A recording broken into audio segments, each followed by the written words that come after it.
আসসালামু আলাইকুম। আজকে আপনাদেরকে দেখাবো কিভাবে আমি আমার YouTube চ্যানেলে থাম্বনেইল গুলো তৈরি করে থাকি ক্যানভার মাধ্যমে। সো ডিয়ার ভিউয়ার্স, সম্পূর্ণ প্র্যাকটিক্যালি আপনাদেরকে সবকিছু দেখাবো।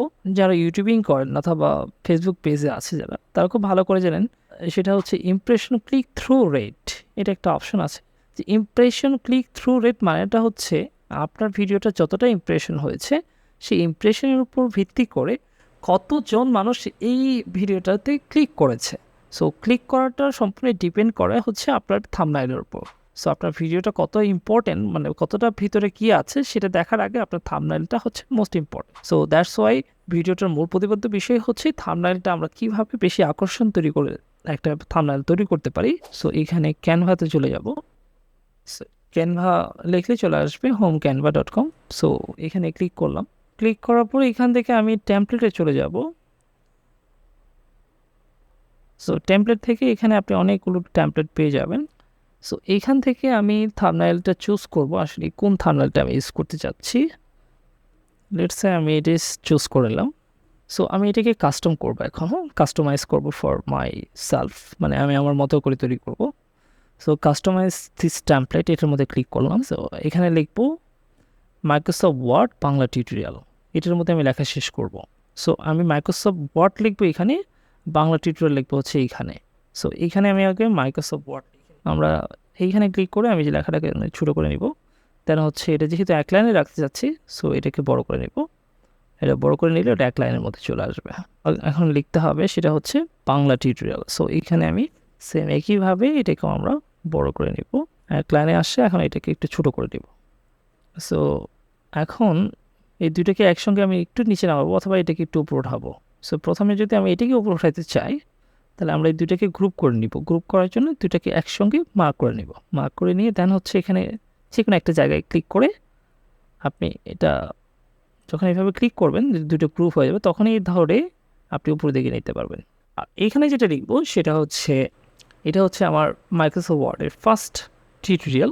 এখন কথা হচ্ছে এইটার সাথে কিন্তু এটা অ্যাডজাস্ট হচ্ছে না। সো এটার জন্য আমি এটাকে ছোটো করে নিব, অথবা এই ফার্স্ট পার্টটাকে, এটা তো ওরা লাগবে না, আমি এটাকে একটু ছোটো করে নিলাম। এখন আমার কাছে কেন জানি মনে হচ্ছে আমার এই মাইক্রোসফট বাংলার টিউটোরিয়াল লেখাটা আরেকটু বড় করা দরকার। সো এখানে ক্লিক করলাম দুইটাকে একসঙ্গে। দেন হচ্ছে এখান থেকে চেয়ে আমি ইনক্রিজ ফন্ট সাইজ, এটা হচ্ছে আপনার ফন্ট সাইজ ইনক্রিজ হবে। সো এখানে ক্লিক করলাম। সো বড় হচ্ছে। সো বেশি বড় হয়ে গেলে এটা আপনার যদি না হয়, তখন আপনি এটা একটু বড় করে নিলে তখন এটা সাইজ মতো হয়ে যাবে। এইভাবেও বড় করতে পারেন আপনারা। দেন হচ্ছে এটাকে এখন যদি এইভাবে করি, এটা এক লাইনে চলে আসবে। সেম এটুকু এক লাইনে নিয়ে আসবো, এক লাইনে নিয়ে আসি। এই পিকচারটাকে আমি চেঞ্জ করব। এখানে পিকচারটা চেঞ্জ করে আমার পিকচার বসাবো। সো এখানে আমার পিকচার বসানোর জন্য এই পিকচার মধ্যে ক্লিক করলাম। আমি পিকচারটাকে আমার কিবোর্ড থেকে ডিলিট প্রেস করে দিলাম। পিকচারটা চলে গেছে। সো আমি এইখানে আমার পিকচার নিয়ে আসবো। এখানে পিকচার নিয়ে আসার জন্য আমরা চলে যাবো হচ্ছে আপলোডে।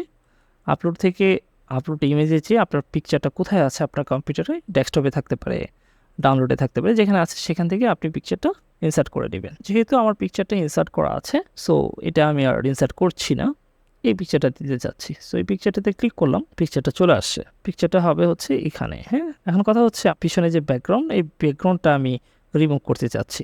সো পিকচারের মধ্যে ক্লিক করলাম। ক্লিক করার পর ইমেজে চলে যাব। দেন হচ্ছে রিমুভ ব্যাকগ্রাউন্ড, এই যে ব্যাকগ্রাউন্ড রিমুভার, এখানে ক্লিক করব। এখানে ক্লিক করলে অটোমেটিকলি আপনার ব্যাকগ্রাউন্ডটা রিমুভ হয়ে যাবে। ব্যাকগ্রাউন্ড রিমুভ হয়ে গেছে। আমার টিউটোরিয়াল কথাগুলো হচ্ছে এই পাশে, বাট আমি তাকিয়ে আছি অন্যদিকে। সো এটাকে, আমার পিকচারটাকে আমি কি করব, ফ্লিপ করব। ফ্লিপ করে আমি এদিকে মুভ করাবো। সো ফ্লিপ করার জন্য পিকচারের মধ্যে ক্লিক করার পর এই যে এখানে ফ্লিপের অপশন পেয়ে যাবেন। সো ফ্লিপের মধ্যে ক্লিক করুন। ক্লিক করার পর এই যে ফ্লিপ হরিজন্টাল, সো এখানে ক্লিক করলে এটা অটোমেটিকলি ঘুরে যাবে। So looks better. এখন আমি অনেকগুলো স্পেস পেলাম। সো আমার এখানে মাইক্রোসফট ওয়ার্ড বাংলা টিউটোরিয়াল, এই কথাগুলোকে আমি আরেকটু বড় করে নিই। সেম একইভাবে আমাকে এটাও বড় করে নিতে হবে। এক লাইনে চলে আসছে। মানে ছবিটাকে আরেকটু ইনক্রিজ করতে চাচ্ছি। সো ইনক্রিজ করে নিলাম। ফার্স্ট টিউটোরিয়ালটা সেম একইভাবে আরেকটু ইনক্রিজ করে নিতে চাচ্ছি। সো ইনক্রিজ হচ্ছে। ওকে, এখানে আমার সাবস্ক্রাইব লেখা আছে। আপনি যদি মনে করেন না সাবস্ক্রাইব থাকবে না, অন্য কিছু থাকবে, আপনি কোনো আইকন নিয়ে আসতে চান, এখানে যেহেতু Microsoft Word Bangla tutorial, so আমি এখানে চাচ্ছি যে এটা হচ্ছে মাইক্রোসফটের কোনো একটা লোগো থাকবে। সো মাইক্রোসফটের লোগোর জন্য আমি যেটা করব সেটা আমি এলিমেন্টে যাব। এলিমেন্ট থেকে আমি আগে আমি সার্চ করে নিচ্ছি MS ওয়ার্ড। সো আমি এর আগেই সার্চ করেছিলাম। সো MS ওয়ার্ডতে ক্লিক করলে এখানে বেশ কয়েকটা গ্রাফিক্সের লোগোগুলো পেয়ে যাবেন। সো এখান থেকে আপনি চাইলে এই MS ওয়ার্ডের লোগোগুলো ইউজ করতে পারেন। লেটস সে আমি এটা নিতে চাচ্ছি। সো এখানে ক্লিক করলাম, ক্লিক করলে এটা চলে আসছে। চলে আসার পর এর পিছনে যে কালার থাকবে ওই কালারের মতোই হয়ে যাবে। আপনি যদি মনে করেন ডিফারেন্ট কালার দিতে চান, তো সেক্ষেত্রে এখানে ক্লিক করে এডিট ইমেজে যান। দেন হচ্ছে আপনি আসলে বেসিক্যালি কোন কালারটা দিতে চাচ্ছেন। যদিও আমার কাছে এটা খুব লুকস বেটার লাগছে। সো আমি এখান থেকেও দেখছি যেহেতু মাইক্রোসফটের কালারগুলো ঠিক এরকম হয়ে থাকে, আমি এরকমই দিতে চাচ্ছিলাম। সো এটা দিলাম, থাকলো। আমি এটাকে একটু ছোট করে দিচ্ছি এবং আমি এটা চাচ্ছি যে এটা একটা বৃত্তের মধ্যে থাকবে, এর পাশ দিয়ে একটা বৃত্ত হবে। সো এটার জন্য আমি সেম এলিমেন্ট থেকে লেটস সে আমি এটা চুজ করছি। এটাকে এখন আমি এটার মাঝখানে রাখার চেষ্টা করছি।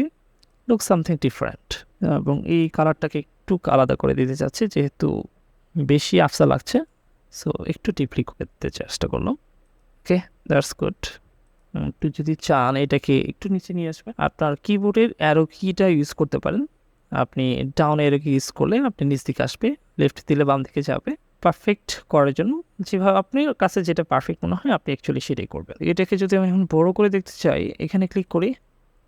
এই থাম্বনেল তৈরি করার জন্য আমি আপনাদেরকে একটু সাজেস্ট করবো, সেটা হচ্ছে সিম্পলির মধ্যে যে বেস্ট এই জিনিসটা খোঁজার চেষ্টা করবেন অলওয়েজ টাইম।